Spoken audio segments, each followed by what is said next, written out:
안녕하십니까. 건강의 법칙입니다. 우리가 살다 보면요, 몸에 심각한 이상이 있는데도 아무런 증상이 없을 때가 있습니다. 네, 맞습니다. 평소에는 침묵하고 있다가 정말 심각한 경우가 됐을 때 알려주는 것. 네. 참 무섭습니다. 암 관련 질환들이 또 이런 경우가 많죠. 맞아요. 그래서 실제 병을 모르고 있다가 이 건강 검진 받을 때 우연히 발견하는 경우가 꽤 많다고 해요. 네, 그래서 정기적인 건강검진이 참 중요한 것 같습니다. 네, 오늘 건강의 법칙에서 이야기할 것이 바로 갑상선인데 이 갑상선도 이런 경우에 해당한다고 합니다. 작은 기관이지만 우리 몸에서 아주 큰 역할을 한다고 하는데 놓쳐서는 안 될 건강 정보입니다.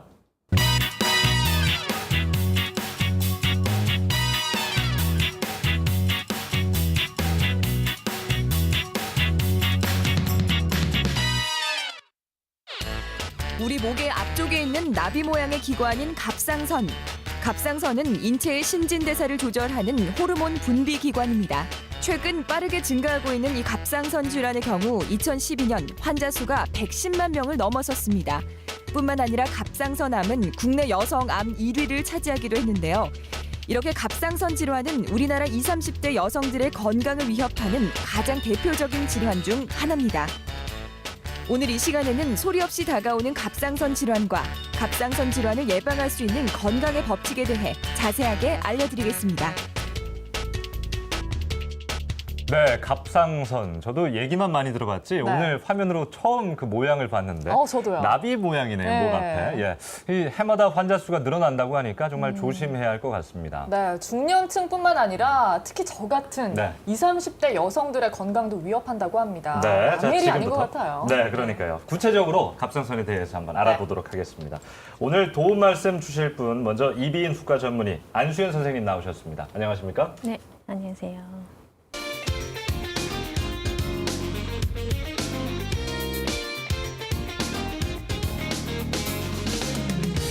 그리고 바로 옆에는 한의사 이진혁 선생님 자리하셨습니다. 반갑습니다. 네, 안녕하세요.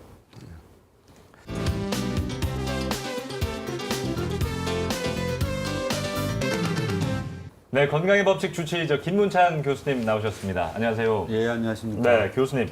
이게 갑상선이 젊다고 좀 안심할 건 아닌 것 같아요. 그렇죠. 이 갑상선은 어머니 뱃속에 있을 때부터 또 태어나서 또 어른이 되고 늙어 죽을 때까지 우리 인체의 신진대사를 주관하는 아주 중요한 기관입니다. 네. 자, 지금부터 그러면 갑상선이 어떤 기관인지 또 어떤 질환이 있는지 구체적으로 살펴보겠습니다. 앞서서 갑상선이 호르몬 조절 기관이다 뭐 이런 말이 네. 나왔는데 구체적으로 어떤 일을 하는지 궁금해요. 네, 갑상선은 우리 몸에 없어서는 안 되는 갑상선 호르몬을 만들고 저장했다가 필요한 때 이제 혈액으로 분비를 하게 되는 기관입니다. 네. 이러한 갑상선 호르몬은 아까 우리 선생님도 말씀하셨듯이 우리 몸의 신진대사의 속도를 결정하는 데 아주 중요한 역할을 하고 있습니다. 예. 그렇군요. 저희가 사실 매번 선생님들을 모시다 보면 한의학에서는 좀 다른 개념이 나오기도 하거든요. 네. 이진혁 선생님은 어떻게 보십니까? 네, 그 갑상선 자체를 지칭하는 구조, 뭐 이름이나 이런 것들은 없습니다. 다만 이제 갑상선 주변에서 발생하는 질환을 뭐 나력이라든지 뭐 결핵이라든지 이런 표현을 하게 되는데요. 이런 질환들이 보면 기의 소모가 너무 많다거나 기가 뭉쳤거나 아니면 기에 울체가 있대 이런 증상이 많다라고 하거든요. 따라서 이제 이렇게 볼 때는 갑상선은 기를 열고 닫는 기관이 아닐까 유추해 볼 수 있습니다. 뭐 아주 작은 기관인데 저희가 아까 화면에서도 봤지만 네. 많은 역할을 하고 있네요.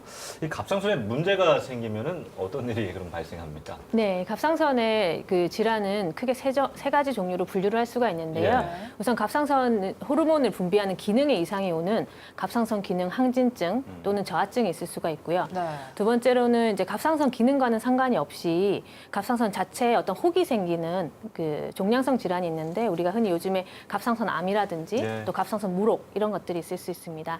그리고 마지막으로 갑상선에 염증이 또 생길 수가 있거든요. 네. 그렇게 세 가지로 분류할 수 있겠습니다. 이런 갑상선 질환이 생기는 것은 정확히 어떤 문제 때문인지 궁금합니다. 저희 한의학에서는 갑상선 자체를 보는 게 아니라 갑상선이 이제 이렇게 병이 발생할 수밖에 없는 원인을 가지고 얘기를 하는데요. 가장 기본적인 건 스트레스입니다. 이 목 주변에 지나가는 경락, 그러니까 기의 도로가 막혔을 때 아무래도 목에 문제가 생기기 쉽겠죠. 이 목 주변에 보면 한의학에서 보면 간, 담, 심포, 삼초라고 하는 경락의 기가 돌아다닌다고 하는데요. 이것들은 전부 다 스트레스와 연관이 많습니다. 네. 예를 들면 간이라고 하는 장부 기운이 문제가 생기게 되면 사람은 쉽게 그냥 짜증이 많이 나게 되고요. 눈이 충혈이 된다거나 어깨가 뭉치는 것들도 많이 보이게 되고 담장 기운이 약하게 되면 사람이 수면을 충분히 취할 수도 없고 그리고 사람이 오한을 느꼈다가 열감을 느꼈다가 아니면 피곤하면 목이 잘 붓는 형태도 생길 수 있고요. 심포라는 장부가 또 병이 생기게 되면 사람이 가슴 두근거림이 생긴다거나 소화가 잘 되지 않고 속이 미식거리는 증상도 생기게 되고 삼초라고 하는 장부에 병이 생기면 기본적인 대사가 잘 되지 않기 때문에 대소변이 시원하지 않는 듯 아니면 잘 붓는 거나 그런 증상들이 생기게 되죠. 현대의학에서는 좀 어떻게 보십니까? 네, 현대의학에서 보기에 갑상선 질환의 가장 대표적인 원인은 자가 면역성 문제입니다. 네. 그 우리 몸은 외부에서 침입한 세균이나 바이러스에 대해서 그 몸을 보호해주는 그 면역 기능이라는 게 있는데 이것이 그 외부 침입 물질에 대한 것이 아니라 자기 정상 세포에 대해서 면역 그 기능이 발동하게 되면 자가 항체라는 것이 생기게 됩니다. 그래서 자가항체가 생겨서 갑상선 세포에 대한 자가항체가 생겨서 갑상선 세포를 자꾸 자극을 하게 되면 갑상선 호르몬이 자꾸 많이 분비가 되거든요. 네. 그럼 네. 갑상선 기능 항진증이 되는 것이고 오히려 반대로 갑상선 세포를 파괴하는 자가항체가 생기면 갑상선 기능이 떨어지는 갑상선 기능 저하증이 생기게 됩니다. 사실 갑상선 하면은 조금 낯설어요. 네. 그런데 최근 들어서 좀 많아진 느낌이 들거든요. 교수님 어떻게 보세요? 이제 우리나라 전 국민들 중에서 100명당 1명 내지는 뭐한 2, 3명 정도가 다양한 형태의 갑상선 질환을 경험하고 있습니다. 이제 증가하는 원인은 이제 갑상선암이 한 해에 뭐 25% 증가했다 하는 이야기는 예. 갑상선암이 없다가 갑자기 증가된 것은 아니고 그만큼 많이 찾았다는 이야기입니다. 소득 네. 수준이 또 향상이 되고 아, 검진을 많이 받으셨다는 그렇죠. 얘기죠? 요즘은 뭐 웬만한 직장에서는 다 정기적으로 검진을 그렇죠. 또 해주고 하니까 그다음에는 이제 이 의학 기술의 발달 이러다 보니까 1mm 정도의 크기라도 예. 찾아내게 되고 발견하게 되고 또 과거에는 우리 한의 이진혁 원장님 설명했듯이 단순히 증상으로 뭐 기가 너무 네. 지나치다 부족하다 뭐 이 정도로 해석했는데 이제 현대의학이 발달하면서 원인을 이제 찾아내기 시작했죠. 또 검사가 증가되니까 이게 늘어난 것이 아닌가 그렇게 그렇군요. 자, 그럼 구체적으로 조금 더 들어가 보겠습니다. 아까 갑상선 기능 항진증, 네. 기능 저하증이 두 가지가 남았습니다. 네, 그렇습니다. 기능 항진증, 뭐 기능이 너무 좋아진다. 또 기능 저하증, 말 그대로 기능이 너무 떨어진다. 이런 의미인 것 같은데 맞습니까? 네, 맞습니다. 그 말 그대로 기능이 너무 좋아서 문제가 되는 것이 기능 항진증이고요. 네. 기능이 떨어져서 문제가 되는 것이 기능 저하증이죠. 그러니까 앞서 말씀드렸듯이 갑상선은 그 우리 몸의 대사 속도를 조절한다고 말씀드렸지 않습니까? 그러니까 쉽게 말해서 우리가 고깃집에 갔을 때 그 고기 네. 구울 때 옆에 불기둥이 있지 않습니까? 예. 그거를 이렇게 열면은 고기가 빨리 타고 이제 또 닫으면은 고기가 이제 천천히 예. 타는 기가 그런 게 막힌 예를 있는데요. 또 들어주셨어요. 네. 예. 그래서 그 갑상선 호르몬이 정상보다 많으면 불기둥 연거랑 같은 효과를 나타냅니다. 그래서 아하. 우리 몸이 자꾸 빨리 타니까 열도 많이 나고 그래서 예. 더위를 못 참고 땀도 네. 많이 나고 또 많이 먹는 데 비해서 살도 자꾸 빠지고 그리고 그 심장이 자꾸 빨리 뛰기 때문에 그 가슴 두근거림이 있고 또 어허. 설사도 생기고 네. 또 신경이 예민해지고 손발도 떨리고 이런 각종 증상이 생기게 되고요. 예. 여성의 경우에는 월경 불순 또 남성의 경우에는 이제 발기부전 이런 문제도 생기게 됩니다. 기막힌 예를 더 있었지 예. 않습니까? 네, 네. 그래서 불을 너무 많이 열면은 타잖아요. 네. 그 성질이 급하신 분들은 빨리 열잖아요. 그렇죠. 갑상선 기능 항진증이 그래요. 성격이 막 급해지고 네. 막 안절부절하고 예. 그런 증상을 아니 정말 얘가 적절한 게 고기가 타거나 또 네. 불이 약해서 안 익으면 이게 짜증 나거든요. 아니, 선생님은 한의학에서 보실 때는 좀 오장육부에 어떤 영향을 좀 미칠 수 있나 그렇게 생각하실 수도 있을 것 같아요. 어떻습니까? 그렇습니다. 그러니까 갑상선 자체 여러 병리는 어차피 안수 선생님께 설명을 좀 해주셨고 예. 이게 이제 한의학에서는 이 갑상선과 오장육부 상태가 어떻게 균형이 좀 되어 있느냐 아니면 불균형으로 되어 있느냐를 보는 건데요. 사람이 보면 뭐 신경을 많이 쓰거나 스트레스를 많이 받으면 아무래도 심장이나 간 쪽에 열이 많이 생긴다라고 하고요. 그러다 보면 아까 예시를 한 것처럼 불문을 많이 열게 된 효과도 생기게 되죠. 그렇지만 한편으로 또 소모가 너무 많이 돼서 이제 쓸 거리도 없고 이제 탈 것도 없으면 그 소모가 너무 많아졌을 때는 신장 기운의 문제로 보고 이게 결과상을 보면 한열의 개념으로 봅니다. 그러니까 우리 열이 많다, 차갑다. 이런 쪽으로 한약은 접근하는 방법이 예. 있습니다. 아까 안수연 선생님께서 갑상선 질환 증상 중에 뭐 심장이 두근거린다거나 네. 어떤 뭐 갱년기 증상 이런 것들을 말씀해 주셨어요. 아니 근데 이런 것들이 갑상선에 문제가 있다라고 생각하기보다는 내가 뭐 심장병이 있나, 네. 내가 정말 갱년기 증후군을 앓고 있나 이럴 수 있잖아요. 네, 맞아요. 네. 그럼 구분하는 차이가 있습니까? 실제로 일단 많은 환자분들께서 가슴이 자꾸 두근거리니까 심장을 검사를 한다든지 예. 그리고 자꾸 덥고 막 열이 확 오르니까 갱년기 검사를 하신다든지 하는 경우가 있는데요. 이럴 경우에는 모든 이제 심장내과 선생님도 그러시고 그럼 갱년기 보시는 선생님들께서 기본적으로 갑상선 기능 검사를 하게 됩니다. 그래서 갑상선 기능 항진증을 찾는 방법은 굉장히 쉽고요. 네. 뭐 사실 뚜렷한 증상이 있는 건 아닌 것 같아요. 네. 한꺼번에 여러 증상이 나타나는 것 같은데 한의학에서는 이걸 어떻게 보시는지 궁금합니다. 네, 그 갑상선 자체가 이제 뭐 호르몬이 부족하거나 호르몬이 많이 배출됨에 따라서 여러 가지 증상이 나타나는데 이게 증상 자체가 이제 여러 가지 산만하게 나타나 있다 보면 여러 가지 검사도 하게 되고 또 치료 시기도 놓치게 되고 그렇죠.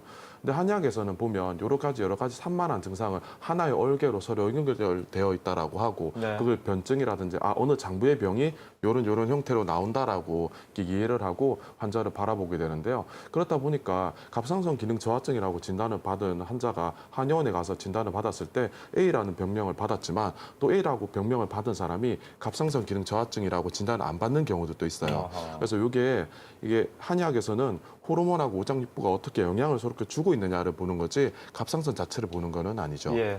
네.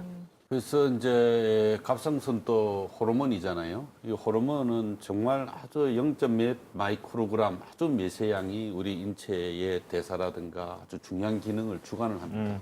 갑상선도 예외가 아닌데 갑상선 기능에 대한 검사는 갑도사고 하기 쉽습니다. 아까 우리 안수연 선생님께서도 말씀드렸듯이 네. 간단한 혈액 검사로 항진증과 저하증 유무를 쉽게 진단을 합니다.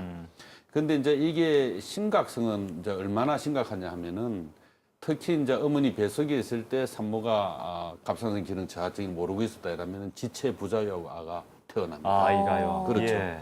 그다음에 이제 어른들 같은 경우는 이제 정서적인 문제를 유발하기도 하죠. 나중에 이제 안수영 선생님께 설명을 드리겠습니다만은 그건 왜 그렇나 이러면은 갑상선 호르몬이 작용하는 이 수용체가 우리 뇌의 변연계에 있습니다. 변연계는 기억과 정서를 주관하는 아주 중추신경입니다. 예. 네. 특히 이제 신생아 애기 어머니 뱃속에 있을 태아 때부터 그다음 태어나 신생아 소아기에는 이 갑상선 호르몬이 어떤 기능을 하냐 하면은 성장 호르몬. 성장 호르몬보다도 애의 키가 크고 성장하는데 더 중요한 역할을 합니다. 예. 네. 그다음에 이제 뇌를 성숙시키는 두뇌 발달에 아주 없어서는 안 되는 그런 호르몬입니다. 그래서 만약에 그게 문제가 생겼다 이러면 아주 심각한 문제를 유발하죠. 예. 예. 말씀을 듣고 보니까 갑상선의 중요성에 대해서 더 실감을 하게 되는데 그러게요. 참 억울하게도 이 질환은 여성들에게 더 많이 생긴다고 하네요. 아니 저는 그래서 생각이 든 게 저희 김문장 교수님 늘 매주 짚어주시지만 술 담배가 나쁘다고. 아, 네. 근데 아무래도 남성이 좀 술 담배를 많이 하기 때문에 좀 그런 생각을 들었는데 더 많이 걸리겠다 남성이. 네. 근데 꼭 그런 건 아닌가 봐요 갑상선은. 갑상선 자체에 노출되는 빈도가 여성에게 많고 또 여성이 보통 스트레스에 취약하다라고 하잖아요. 예. 근데 아까 말씀드린 것처럼 목 주변에 영향을 줄 수 있는 이 경락들이 스트레스와 상당히 밀접합니다. 그래서 사람이 이제 스트레스를 받게 되면 아무래도 귀에 울체가 생기기 쉽고 그렇게 되다 보면 그 장부에 영향을 줘서 목 주변에 갑상선이 더 생길 수 있을 확률이 높아지지 않을까요? 예. 이제 여성들에게 많이 생기는데 그 이유를 보면은 일례로 여성이 임신을 하게 되면은 50배나 증가합니다. 갑상선 질환이 생기는 예. 확률이. 이제 그렇지 않는 경우는 갑상선 기능 항진증은 남성에 비해서 한 2.3배. 그다음에 저하증은 한 5배 높습니다. 그럼 과연 남녀의 차이가 왜 이렇게 생기느냐 하는 거는 아마 임신과 출산이 아마 크게 영향을 미칠 것이다. 하는가. 그다음에 두 번째는 여성들이 아무래도 정서적인 문제나 스트레스를 포함해서 있는데 남성들보다는 좀 취약할 것이다. 네. 그러니까 여성들이 굉장히 예민하고 애살이 있고 굉장히 정서적이잖아요. 남자들보다는 아마 그런 것들이 크게 작용하지 않나 학계에서는 그래 보고 있습니다. 예. 아니 그러면 이거 치료 시기를 놓치면 얼마나 위험합니까? 네, 그 갑상선 기능 항진증의 경우는 그 치료 시기를 놓치게 되면 돌이킬 수 없는 골다공증이 발생할 수가 골다공증. 있습니다. 예. 네, 골다공증이 발생하면 이제 우리 골절의 위험이 높아지는 거죠. 네. 그리고 이제 부정맥이 생긴다든지 심부전 같은 심장병이 와서 그 생명이 위협해질 수도 있습니다. 그리고 이제 갑상선 기능 항진증의 경우는 눈이 튀어나오는 경우도 있거든요. 이런 경우에는 외양상으로도 좀 문제가 되지만 그 심한 경우에는 시력까지 상실하는 경우가 있기 때문에 전문적인 치료가 필요합니다.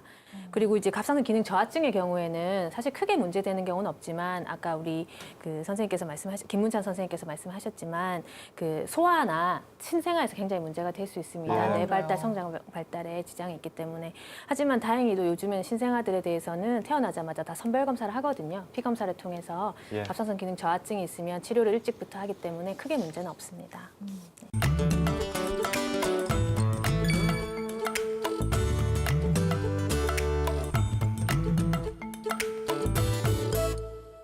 네, 건강의 법칙 오늘은 갑상선에 대해서 알아보고 있는데 이 뭐니 해도 가장 무서운 건 암입니다. 네. 갑상선도 이 암에서 자유로울 수는 없는 것 같아요. 네. 뭐 최근에 가수 이문세 씨, 탤런트 손현주 씨가 네. 갑상선암 치료를 받았다고 합니다. 네. 이렇게 갑상선암이 많다는 걸 간접적으로 좀 느낄 수 있는 것 같아요. 그러게요. 뭐 조사 결과 남녀 통틀어서 암 중에서 가장 많이 걸리는 암이 갑상선암이라고 하는데 자, 갑상선암에 대해서 이제부터 좀 이야기를 나눠볼게요. 갑상선암에도 종류가 있다고요? 네, 그렇습니다. 크게 이제 그 형태와 성격에 따라서 유두암, 여포암, 수질암, 또 역형성암으로 나눌 수가 있는데요. 그 중에서 우리나라에서 가장 많이 발생하는 암은 2009년 통계 자료에 따르면 유두암입니다. 거의 전체의 95% 이상을 차지하고 있는데요. 그 뒤를 이어서 이제 여포암인 그다음 여포암, 수질암, 역형성암으로 이제 발생하게 됩니다. 이제 갑상선암은 저 우리 인체에 깊숙한 데 있는 그런 그 장기가 아니지 않습니까? 바로 이 피하에 있는 장기이기 때문에 네. 진단이 굉장히 쉽습니다. 네. 초음파 또 초음파에서 발견되면은 아주 가늘한 주사침으로 세포를 얻을 수도 있고 예. 굉장히 그런데 이제 아무리 이제 이 갑상선암이 치료 성적이 좋고 한다 하더라도 반드시 정기적 검사가 필요한 분들이 있어요. 사실은 이제 갑상선암 증상이 없는 분들은 정기적 검사가 필요 없다 하지만은 네. 사실은 이제 가족력이 있다든가 과거에 이제 방사능에 노출된 경험이 있다든가 뭐 부득이한 다른 치료를 받기 위해서 방사능 치료를 한 뭐 폐암 환자라든가 그런 분들에게서는 이 갑상선암의 발생이 높기 때문에 이제 이런 분들은 정기적인 검사가 필요하다고 생각됩니다. 예. 자꾸 계속 검사가 중요하다라는 말씀을 해주고 계신데 저 같은 경우도 그렇고 많은 분들이 검사가 무서워서 또 맞아요. 번거로워서 안 받으러 가시거든요. 이 갑상선 검사는 좀 간단한 편인가요? 어떻습니까? 네, 비교적 굉장히 간단한 검사입니다. 예. 그 방사선 노출에 전혀 걱정하지 않아도 되는 초음파로 초음파로? 검사를 예. 볼 수 있고요. 초음파에서 혹이 발견되면 그 우리가 그 피 검사할 때 쓰는 주사 바늘로 간단하게 검사할 수 있습니다. 예. 생각보다 정말 간단하네요. 그러면 다른 대부분의 암처럼 갑상선암 역시 초기 증상이 없는 건가요? 네, 그렇습니다. 대부분의 환자분들이 무증상이시고요. 초기뿐만이 아니고 심지어 말기인 환자분들도 증상이 없는 상태에서 그냥 건강검진에서 발견돼서 오시는 분들이 대부분입니다. 예, 예. 그럼 이 얘기는 뭡니까? 요즘에 뭐 착한 식당, 착한 가격, 착한 뭐 그런 거 많이 붙는데 네. 갑상선암이 착한 암이다 뭐 이런 얘기가 있어요. 이런 별명은 왜 붙여진 겁니까? 네, 이제 이거는 갑상선 유두암에 해당되는 얘기입니다. 예. 사실 갑상선암의 종류에서 유두암이 우리나라에서 95% 이상 차지하기 때문에 나온 얘기고요. 갑상선 역형성암의 경우는 굉장히 또 반대입니다. 굉장히 나쁜 암이거든요. 거의 한 번 걸리면은 평균 생존이 6개월 정도로. 그러니까 좋다라는 것은 무슨 완치율이 높다는 얘기인가요? 예, 완치율이 높고 생존율도 굉장히 높습니다. 예, 그러니까 예. 갑상선 유두암의 경우는 굉장히 자라는 속도가 천천히 자라거든요. 심지어는 몇 년 동안 안 자라고 있는 경우도 있습니다. 아. 그래서 평균적으로 한 1년에 1mm, 2mm 정도 자라는 굉장히 거북이암이라는 별칭이 있고요. 거북이암? 예. 네. 그리고 실제로 수술을 하고 치료를 해도 했을 때 5년 생존율이 최근 자료에 따르면은 100.5%로 나왔습니다. 오, 100%를 넘네요. 네, 이 얘기는 이제 일반인들보다 오히려 더 건강하게 사신다는 건 그런 예. 얘기인데요. 예. 네. 하지만 그래도 재발은 할 수가 있어요. 그러니까 그 생존율은 100%가 넘더라도 재발은 이제 10년에 한 10% 정도, 그리고 20년에 20%. 어허. 30년에 30% 정도로 워낙 천천히 자란 암이다 보니까 시간이 흐를수록 또 재발의 확률은 높아집니다. 그러면 재발만 주의하면 어느 정도 정복할 수 있는 암이다. 뭐 그렇게 네, 볼 수 있겠네요. 그렇게 보시면 되겠습니다. 네, 예. 거북이 암이라고 말씀을 하셨지만 착한 암이 어디 있겠습니까, 사실. 그럼요, 예. 네, 그래도 같은 암인데 좀 조심을 해야 되겠죠, 교수님. 그렇죠. 이제 우리 안 선생님이 이야기한 중에는 이제 95%를 차지하는 암이 이 거북이암입니다. 이 경우는 한 1기, 2기 안에만 발견되면 100% 생명하고는 상관이 없습니다. 예. 상기 때 발견이 된다 하더라도 상기면은 우리 안수 선생님 임파선까지는 간 거죠. 네, 그렇습니다. 상기에 선생님. 발견돼도 96% 생존율입니다. 오, 3기도요. 그렇죠. 예. 그거는 이제 아주 착한 유도암의 경우고 그게 이제 95%를 차지한다는 게 참 다행스럽죠. 예. 단 이제 5% 미만을 차지하는 여포암이라든가 수질암 같은 경우는 아까 말씀하셨듯이 이 재발률이 한 30% 되고 다른 장기의 정리도 잘 되고 합니다. 그래서 그 세포에 따라서 조금 차이가 있습니다. 예. 그렇게 진행 속도가 늦다면 수술을 굳이 안 하는 경우도 있을 것 같은데 어떤 경우에 수술을 좀 안 하죠? 네, 지금 최근에 사실 이게 굉장히 이슈가 되고 있는 예. 문제인데요. 우선 전 세계적으로 1cm 이상의 갑상선 암에 대해서는 치료를 받으셔도 이제 수술을 권하실 겁니다. 근데 이제 문제가 되는 거는 크기가 작은 1cm 미만의 미세암에 대한 예. 거거든요. 그래서 일본의 어떤 일부 그 치료 그룹에서는 1cm 미만의 갑상선 유도암은 일단 바로 치료를 하지 않고 6개월에 한 번씩 초음파 검사를 하면서 크기가 커지거나 주변 임파선에 이제 전이가 생긴 경우에 치료를 시작하는 경우도 있습니다. 예. 하지만 아직 저희 나라에서는 일단 암이 생기면 환자분들께서 굉장히 무서워하세요. 이거 어떻게 되는 거 아니냐. 그렇죠. 네, 그래서 뭐 저희 같은 경우는 5mm 미만은 조금 두고 보셔도 됩니다라고 얘기를 하지만 실제로 그 무서움 때문에 두려움 때문에 수술을 하시는 경우도 우리나라에서 있고요. 뭐 아직 또 네. 그 정도까지는 아니고 일본처럼. 네, 예. 네, 그렇지는 않고요. 예. 그리고 이제 암이 발견이 됐는데 다른 뭐 임신을 했다든지 환자분이 또 전신 상태가 좋지 않은 경우 또 너무 네네. 70세 이상의 고령인 경우는 바로 수술을 하지 않고 지켜보는 경우가 있습니다. 네. 그렇다면 수술을 반드시 해야 하는 경우에는 뭐 세포에 따라서는 다르겠지만 뭐 완치율도 높다고 하니까 네. 수술을 하고 나면 좀 안심을 해도 되는 걸까요? 네, 갑상선 유두암의 경우는 수술을 하시고 나면 네. 많이 안심해도 되는 경우가 대부분입니다. 워낙 치료가 잘 되는 암이기 때문에 좀 안심하셔도 될 것 같습니다.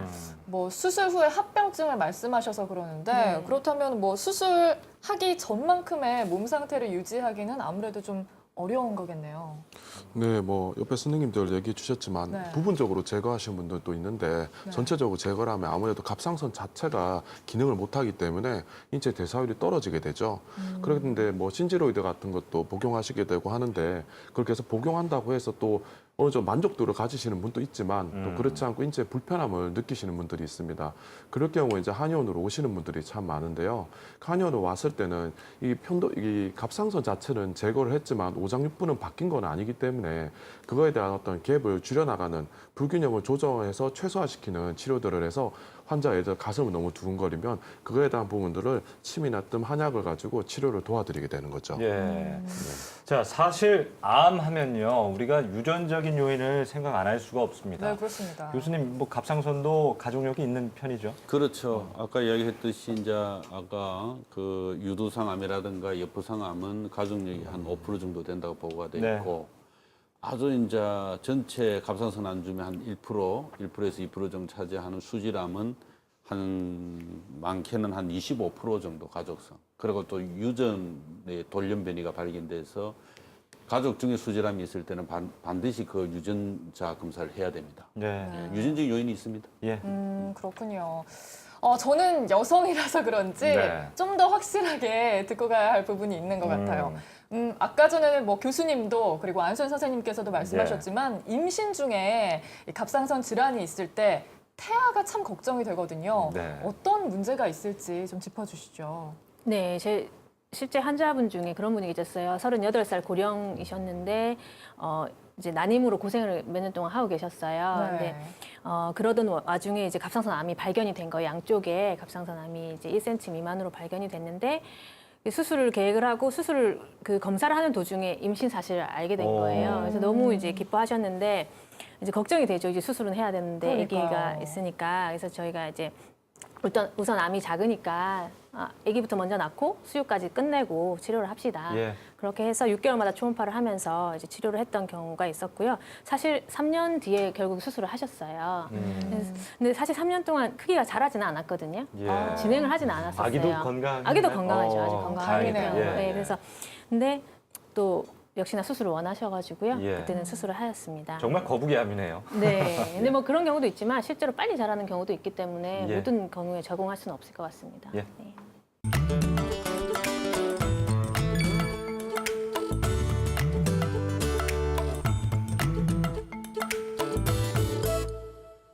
네, 건강의 법칙 오늘은 우리 몸의 호르몬 분비를 조절해주는 갑상선에 대해서 알아보고 있는데 자 이제는 예방법에 대해서 좀 알아보겠습니다. 네. 호르몬 이상이 생기면 요즘 뭐 의술이 좋아지니까 호르몬 그 조절제 같은 게 많이 나와 있잖아요. 그런 것들을 먹으면 좀 되지 않을까요? 네, 이제 갑상선 기능 저하증의 경우에는 갑상선 호르몬 약을 복용하시면 됩니다. 아까 선생님께서 말씀하셨지만 신디로이드라는 약을 드시면 되고요. 그래서 부족한 갑상선 기능을 보충해주면 됩니다. 하지만 이제 갑상선 기능 항진증의 경우는 그 호르몬이 너무 과다한 거잖아요. 네. 그래서 예, 갑상선 그 호르몬의 합성을 억제하는 그런 갑상선제를 복용하게 됩니다. 네. 그걸로 근데 잘 치료가 안 되는 경우에는 이제 방사선 동요소 치료라든지 또 수술을 하기도 합니다. 우선 이제 갑상선 저하증은 갑상선 호르몬을 갑상선이 안 나오는 거니까 예. 우리가 대사를 주관하지 못하지 않습니까? 네. 그래서 반드시 갑상선 호르몬을 평생 드셔야 됩니다. 수술로 갑상선이 전혀 다 없어졌다든가 아니면 자가 면역 질환을 앓으면서 자가 면역의 염증으로 갑상선 세포가 다 파괴도 없다든가 할 때는 드셔야 되는 거예요. 그런데 이제 문제는 중간에 약을 뭐 증상도 없고 하니까 잘 안 먹어서 전맥 수정이라든가 아주 몸이 붓고 심해서 오는 경우가 많습니다. 꼭 그거 좀 당부드리고 싶고 두 번째 이제 갑상선 기능 항진증은 약의 부작용이 좀 있습니다. 가장 흔하게는 이제 피부가 가렵다든가 네. 아주 심각한 증상으로는 이제 백혈구를 제대로만 만듭니다. 그래서 그럴 경우는 아주 심각하죠. 그때는 반드시 이제 전문의 선생님들이 주의를 줍니다. 목이 갑자기 붓고 아프다든가 감기 증상인데 이럴 때는 약을 중단하시라든가. 그다음에는 또 틈틈이 검사를 합니다. 간 기능이 3배 이상 나빠지지는 않느냐 하는데 문제는 이것도 너무 이제 이 갑상선 기능 항진증이 문제가 뭐냐면 재발을 잘한다는 겁니다. 예. 그래서 이 약을 충분히 1년에서 2년 드셔야 되는데 네. 이제 환자들이 약 먹기 불편하니까 중간에 자꾸 중단을 해요. 그래서 보면 또 자꾸 재발을 하게 되고 몸은 그만큼 망가지는 거죠. 그래서 꼭 약과 관련해서는 이 두 가지를 꼭 당부드리고 싶습니다. 예. 네, 그 부분 명심을 하셔야 될 것 같습니다. 네. 저희 갑상선 질환에 대해서 얘기를 하고 있는데요. 사실 근본적인 원인은 만병의 근원이죠. 스트레스 얘기를 안 할 수가 그렇죠. 없을 것 예. 같아요. 심리 치료가 참 중요하다는 얘기를 들었거든요. 아무래도 우울한 마음이 이 갑상선 질환을 더 심하게 하는 요인이 되겠죠? 네. 그 몸이 건강하면 마음도 건강하겠죠. 네. 예. 컨디션이 좋을 때는 누가 뭐라 해도 기분이 좋잖아요. 그죠? 네. 근데 우리 기분이라고 하는 말을 잘 보시면 기의 나눔이라고도 하는데요. 사람이 원래 이제 뜻하는데 일이 잘 되고 있거나 하면 괜찮은데 그렇지가 않거나 아니면 자기 인내력 밖에 로 인해서 사람이 자존감이 무너질 때 네. 우울한 마음이 많이 들어요. 그러다 보면 사람의 마음이 이제 요동치게 되겠죠. 그럼 이제 기의 울체라는 부분들이 잘 생기게 되고 그러다 보면 이 스트레스를 조절해주게 되면 아까 말씀드린 것처럼 이 목 주변에는 스트레스 장부들이 많다 그랬죠. 그것들이 서로 연관이 되는 것들이 좀 떨어지게 되면서 아무래도 갑상선 치료에 심리 치료가 병행이 되면 도움이 되지 않을까 네, 싶습니다. 그렇군요. 교수님, 뭐 실제로 우울증과 갑상선 질환이 연관이 있는 건가요? 밀접한 연관이 있습니다. 우울증 환자에서 60%가 갑상선 기능 저하증이 있다는 것이 보고되고 있습니다. 기능 저하증이 되면은 사실 이제 우울감과 무기력이 주 특징으로 나타나고 반대로 갑상선 기능 항진증이 되면은 불안과 안절부절 이제 이런 불면 예. 이런 증상으로 나타납니다. 근데 이 갑상선이 왜 이렇게 그렇다면은 불안과 그다음에 안절부절 아니면은 우울 이렇게 정서적인 증상이 나타나느냐 하면은 아까 제가 초반에 이야기했듯이 우리 감정을 지배하는 중추신경에 바로 갑상선이 작용을 합니다. 그게 과도해도 안 되고 부족해도 안 됩니다. 예. 정서적인 증상이 나타나는 거죠. 이제 그런 이유로 그렇습니다. 그렇군요. 예. 제가 요즘 뭐 불면증, 불안하고 이런 그래요? 좀 아주 이상한 증세를 좀 앓고 있는데 선생님 이럴 때는 뭘 먹으면 좋습니까? 예, 저도 이것 때문에 적다 보니까 예. 거의 다 적고 있더라고요.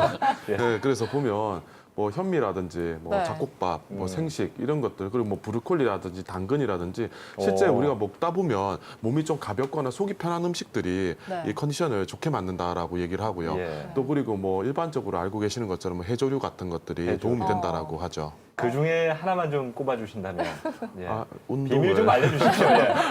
예. 네, 저 같은 경우는 예. 이제 이런 분들이 오시게 되면 기본적으로 야채를 많이 드시라고 얘기를 좀 야채. 드려요. 야채요. 그래서 왜냐하면 고기 같은 경우는 이제 증상에 따라 틀린데 갑상선 기능 항진증으로 오신 분들은 열이 많다라고 하기 때문에 고기류 섭취를 저희는 조금 줄이라고도 얘기를 해요. 그리고 고기 자체도 보면 닭고기라든지 열이 많은 닭고기는 조금 줄여가보고 소고기라든지 오리고기 같은 건 드셔도 된다라고 얘기를 하고요.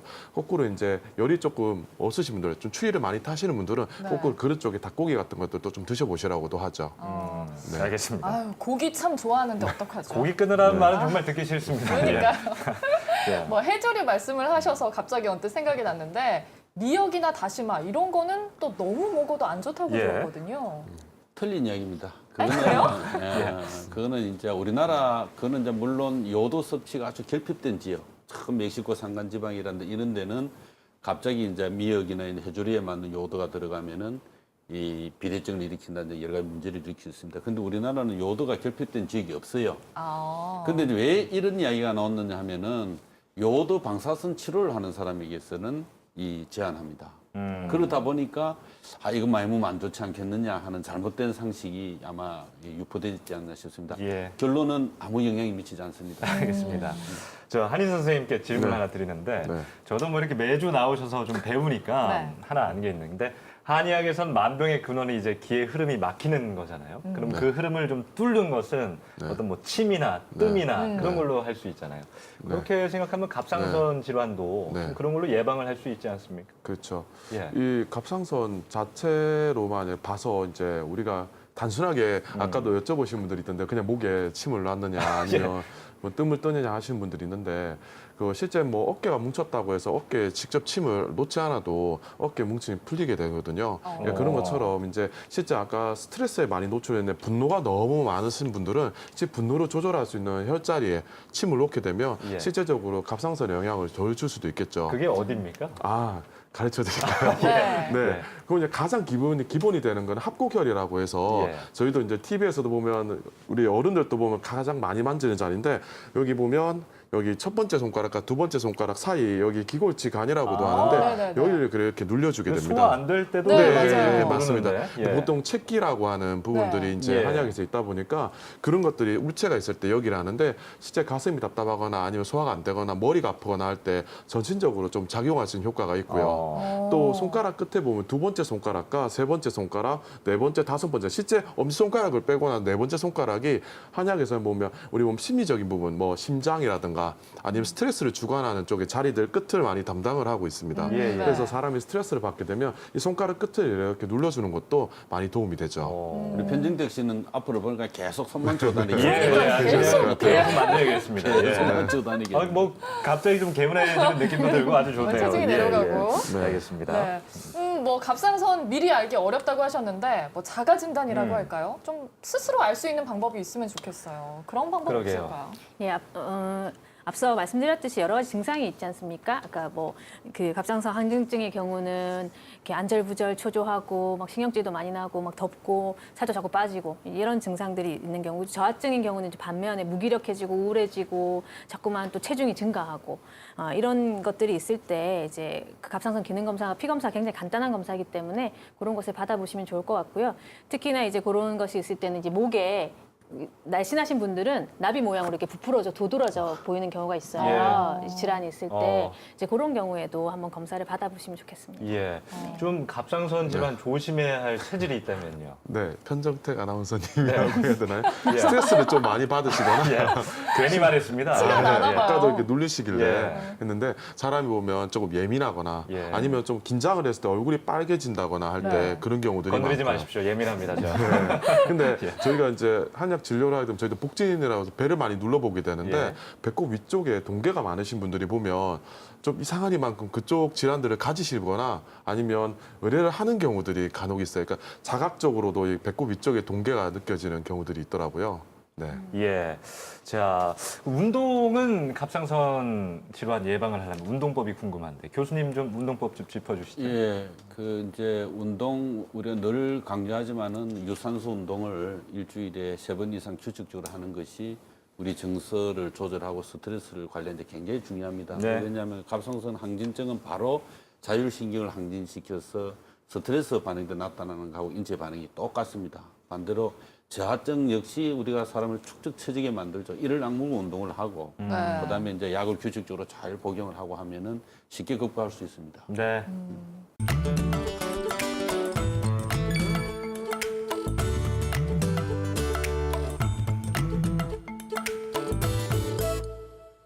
네, 오늘 건강의 법칙에서는요, 주위에서 흔하게 볼 수 있는 갑상선 질환에 대해 알아봤습니다. 네, 건강한 갑상선을 가지기 위해서는 이것만은 지켜라. 여기에 네. 대해서 한 말씀씩 좀 해주시길 부탁드리겠습니다. 네, 그 갑상선 기능 이상을 그대로 방치했을 경우에는 앞서 말씀드렸듯이 골다공증이나 심장병 같은 것들이 올 수 있기 때문에 미리 이제 증상이 의심되는 경우에는 갑상선 기능 검사를 꼭 해보셨으면 좋겠고요. 그 갑상선 암 같은 경우는 말기가 될 때까지 증상이 없는 경우가 대부분이니까 네. 그 가족력이 있거나 뭐 방사능 받았던 병력이 있으신 분들은 한 번씩 검사를 해보시는 것이 좋겠습니다. 네. 이진혁 선생님도 하나 짚어주시죠. 네. 오늘 하루 종일 뭐 스트레스 이야기 많이 드리고 가는데 목 주변에 어떤 뭐 우리가 갑상선도 그렇고요. 뭐 감기라든지 목 쪽의 증상들은 스트레스와 연관이 상당히 많고요. 이 스트레스는 우리가 몸이 이겨낼 수 있을 정도의 체력이 되면 충분히 극복할 수 있다라고 봅니다. 따라서 평소에 운동도 하시고 스트레스를 좀 풀면서 우리 갑상선 튼튼하게 건강하게 만들어 보면 어떨까 싶습니다. 네. 네. 교수님 말씀도 안 들어볼 수가 없는데요. 교수님 오늘 주제에 걸맞게 나비 모양 넥타이하고 오셨네요. 그러게요. 한 말씀 해주시죠. 우리 갑상선 질환은 참 정말 주제대로 나비처럼 좀 밝고 경쾌하게 살면은 상당히 많이 예방할 수 있습니다. 모두 우리 안순 선생님께서 말씀하신 대로 갑상선 기능에 영향을 미치는 질환 중에 자가면역 질환. 이 자가면역이 이상을 나타내는 것은 정말 정서적인 문제가 어느 기 선우냐가 구분하기 어려울 정도로 굉장히 영향을 많이 미치기 때문에 네. 평소에 이 평화롭고 안정된 생활을 하시는 게 중요합니다. 네. 자, 오늘 세 분 말씀 감사합니다. 네, 건강을 지키는 데는요, 이 괜찮겠지 하는 마음이 가장 위험한 것 같습니다. 네. 이러다 말겠지 하지 마시고 건강검진 꼭 받으시기 바랍니다. 그렇습니다. 몸이 평소와 조금 다르다 싶을 때면 네. 무심히 지나치지 마시고 그렇다고 또 너무 걱정하지도 마시고 네. 건강검진 받으시면 되겠습니다. 네, 여러분 스트레스 받지 마시고 행복한 하루 보내십시오. 저희는 다음 주에 다시 찾아오겠습니다. 안녕히 계십시오.